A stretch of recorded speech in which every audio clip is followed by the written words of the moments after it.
Good evening, ladies and gentlemen. Welcome to Online Karting League. I'm Shan, and I will be taking you through tonight. I've got my very good karting mate here, Kyle Lawrence. How's it, Kyle? Welcome back from the international travels. Yeah, how's that? Our first ever commentating gig, and it happened to be the Road Tax Grand Finals. What an amazing event! Just finished off in Napoli, and I'm actually seeing a few names on your entry list that you've sent me of the drivers that were there and competed there. So obviously a great bunch of competitive karters, and also the nice thing about sim racing, it allows those who haven't done any real life racing, can't really get the budget together to do it, to compete with some of world karting's best. Yeah, and listen, honestly, literally the best drivers in the world. We've got a couple champs, um, international champs, world champs, national champs. We've got some of the best drivers in the entry list, a whole host of drivers, 243 entries. Those are split across 38 countries in total. So, what an amazing feature for Online Karting League, and this is going to be an epic, epic world final. Yeah, So so yeah, go ahead. So you brought me into this as a commentator, and as a commentator, normally we look at racing. Right now, though, my screen is filled with your face and mine. So you're going to introduce this to me as a world final.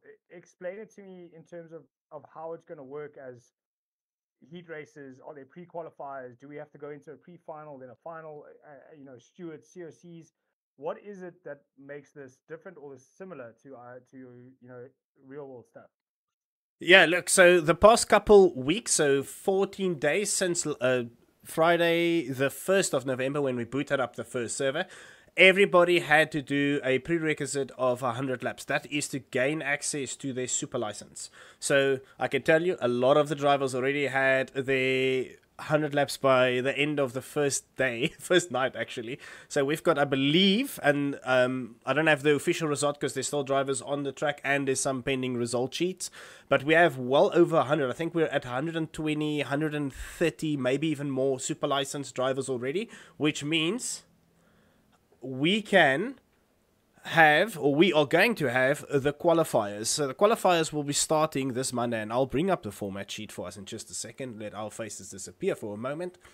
You'll see on your first top left, we've got the super license qualifiers. That's the open qualifier. It started on the 1st of November up until tonight. Will be done in just a moment, and then they will no longer be able to run any more laps on the Sano server. That was 2 weeks. The requirement, as you can see there, 100 laps minimum requirement. Okay, now, once you've got your super license, what do? We're going to head over to the pre-qualifiers, which will start on Monday. It will be Monday, Tuesday, and Wednesday. We will have 4 hours each, and then each evening we'll have a session of 4 hours. The drivers will only be able to practice during this session, these 4 sessions, or 3 sessions rather, 4 hours, 12 hours in total. By the end of Wednesday night's server, or once we shut that server down, the top 45 drivers will go into the main event. So that is phase 2 of our pre-qualifier, or the qualifiers. The main event will then be the week after, same concept, Monday, Tuesday, Wednesday. We'll start on the bottom in the middle of your screen with the Monday 3 to 5 minute warm up. It is literally just get onto the track, do a couple laps, and then we'll start with qualifying. So it will be 45 people in total. We'll do odds and even split. They'll have 7 minutes per group. At the end of those 7 minutes, we'll know who's on top of the picking order for the heats. On that night, same night, we'll do 3 heats. So we won't just do qualifying and say good night, we'll see you the next day. No, we'll do 3 heats on the first official night. And then the Tuesday we'll come back, we'll do another warm-up, and then we'll do the second round of heats, and then we'll do a last chance qualifier, LCQ. Okay, so after all the heats, we will, I believe, have the top 18 drivers will go into the main event.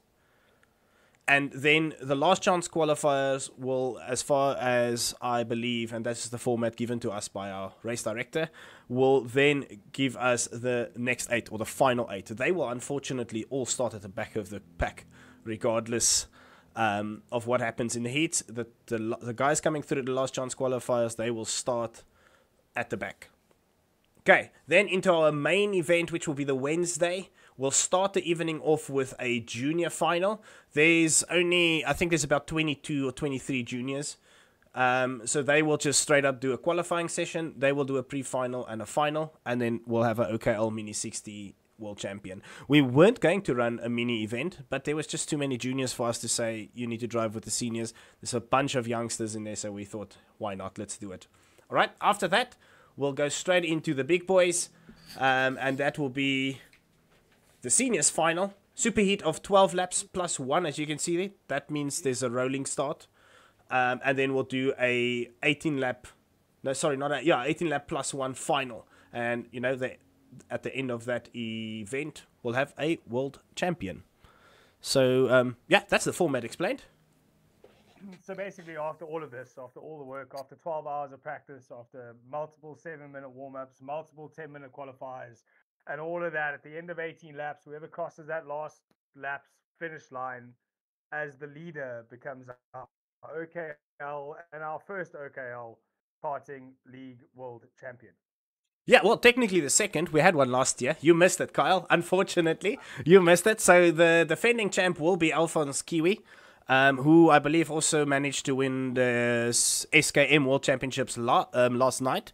So Alphonse will be sporting the number 1 on his card, the only person to run a single digit. Everybody else will be in the 200s or more, depending on their age. So if there's a Masters driver that comes into the event, they will sport anything within the 100s. But only one person will have a single digit car. Everybody else will be in the 200s. And then all the juniors will be running in the 300s. So yeah, we've had so many entries that we ran out of 200s to give. We had to move over into the 400s. We also have too many entries, so we've gone through both sets of 200s and 400s, and I just started giving random numbers for the rest of the people. But once we have our final 45, they will get their original numbers. If there's duplicates, we'll just mix and match them. All right, guys, so I think, unless, Kyle, there's something else that you might want to ask, but I'm quite ready to release the track we'll be racing. So this is a track no one even knows yet. Yeah, so, guys, if you didn't know this, that probably means you didn't pay attention, which is fine. I am well used to this by now, judging by the repeated questions I've had over the last 2 weeks, sleepless nights. We are not racing at Sano. Sano is not the final event track, so hence why on my original post I said plus mystery track. You'll gain access to Sano plus mystery track. So mystery track will not be a mystery after the next couple minutes because I'm quite ready to release it, and I hope you guys are ready to see what you need to work with. If I can find it. There we go.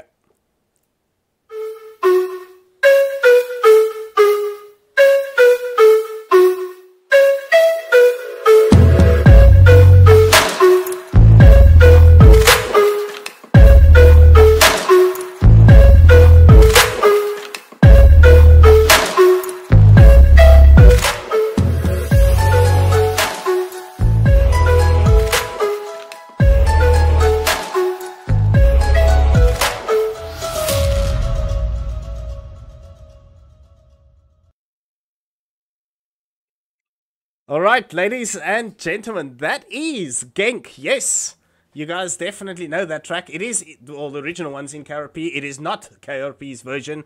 We have decided to build and completely rebuild Genk, and that is where we will be racing for the actual final event. Carl, what do you think of this track? Absolutely stoked to see a track like Genk on the roster for it. It really does create a lot of good racing from what I've seen IRL, so I'm hoping to see the same when we look at the virtual side, when we get the sim drivers out there. I think we're going to see much the same. A lot of passing, a lot of overtakes, and very difficult to defend on a circuit like Genk.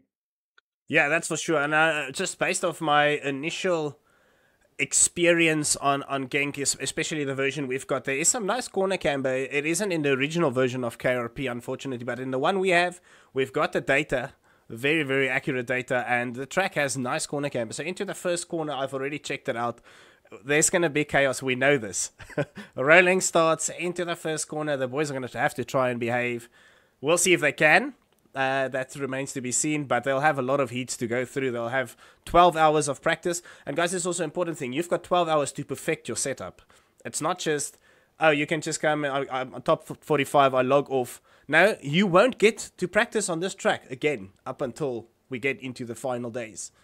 So we definitely have to, the boys are going to have to get online. There'll be multiple servers running at a time. If we've got 120, 130 super licenses, only 24 carts at a time on a server, the boys are going to moan, oh, I can't get on. Nope, we'll have multiple servers running for you guys. And you should be having a mega amount of fun on that track, that's for sure. Yeah, so, we talk about hours, amounts of hours, a lot of people sitting at home who don't know a lot about the motorsports fraternity. It's not a lot of time to get your setup dialed in, especially with the amount of setup changes you can do on a cart. Everybody assumes, oh, it's just some tubular steel and an engine, but there's so much you can do in terms of setup and that. And Shan, a quick question I want to ask you: ratios and that sort of stuff, are we leaving that open, or is it something everything open? Everything's open. They can change everything on that cart for the event. Well, that's definitely something that's going to be interesting to see. So that it's not just how well you drive the circuit, it's also how well you drive it with your particular setup. Genk, a circuit that's been around in karting since 1983, in its current layout, though, since 2005. So a lot of these international drivers that we have, we on the roster, one of them being a Belgian, very, very quick in the times that I've seen beforehand. So they'll have some experience on the circuit IRL, as well as, they got their 12 hours to get dialed in and set up. Yeah, that's for sure. And listen, Genk is everybody knows the track, right? So everybody likes to say it's Max Verstappen's home karting track. Yes, it's not in the Netherlands. We know that. But it was the closest track to his house, as far as I'm aware. And everybody used to say that's his home track. So that track is famous. It doesn't matter who you are. It's going to be an epic venue. I'm fairly certain everybody else will be excited for this. If not, then maybe this isn't the place for you to be, because it is an epic track. It's going to have real good racing. The only concern I have with the track is, if you remember, after you go into those hairpins, that chicane to your right, so it's a 90-degree corner, which is essentially still a chicane. There's tire barriers or a solid wall just on the edge of the curb, and I'm really hoping when the guys race each other side by side, they're giving each other enough space to race that part. I think I did see this past weekend there was a race at Genk. I think it might have been a local race, and they did not. I think they had cones there, so maybe we'll have to adjust to that to make sure we give the guys a safety spot. Because it gets quite chaotic into that chicane. That I know from a lot of online racing on Genk.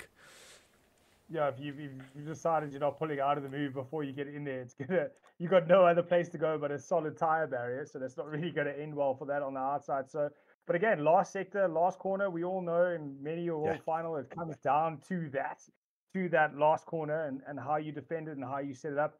I'm interested to see, as we go, I've done a lot of commentary with you before on the online, and I always expected it to be very different to IRL, where it wasn't. It was, in fact, driving it, racing it, and commentating on it. It gets very, very close to the IRL. So how they're going to I can't wait to see how our drivers are going to set up their passing, set up their defense, where they're going to start looking for moves. It's going to be very, very cool to watch. Yeah, and I'm quite excited. We haven't really spoken about the engines we're using, right? So if you guys don't know this, everybody watching at home, we are using very old engines for the event, and that is the KF3s. So I believe they're about, 2014 and before, right? So they're quite old. There is a reason for it. It's not to be funny. We obviously would have loved to do an X30 or a Rotax or something similar. Unfortunately, due to performance issues with a 24 kart grid in KRP, we had to pull back to what we know can support a full grid. And guys, there's nothing more beautiful than having a 24 kart grid with epic looking karts, epic helmets, epic suits, going through that start finish straight, or the tram lines rather. It's phenomenal. So I'd much rather have a full 24 karts on that grid instead of 12.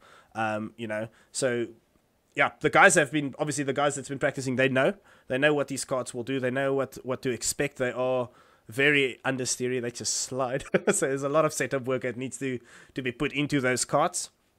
But I think most of these guys will probably just take their Sano setup, convert it over into Genk, and then just tweak it from there. It's probably going to be the best baseline for them. So they'll save a lot of time.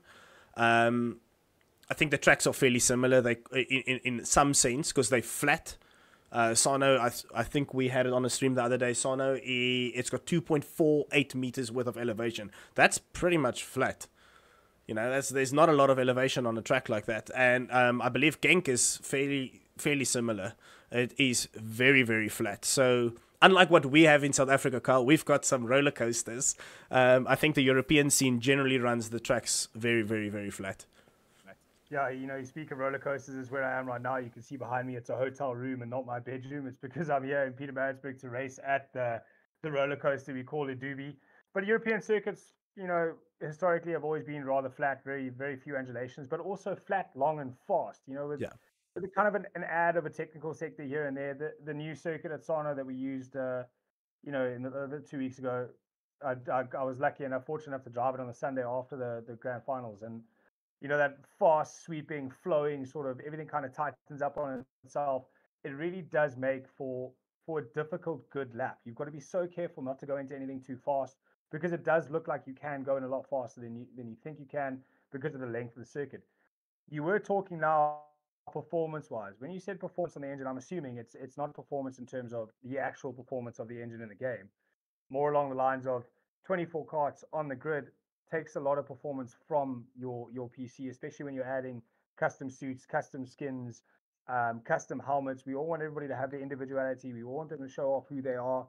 And, you know, obviously adding we call it a mod, I suppose, a modded engine into that does hamper the performance. Is that more what you're talking about? Yeah. So when I say the engine is taking a beating, I mean the actual game engine and not the virtual engine that the cart is, or that's on the cart itself. So I think we lost Kyle there, camera-wise. Kyle, are you still here? Have we just lost your... Yeah.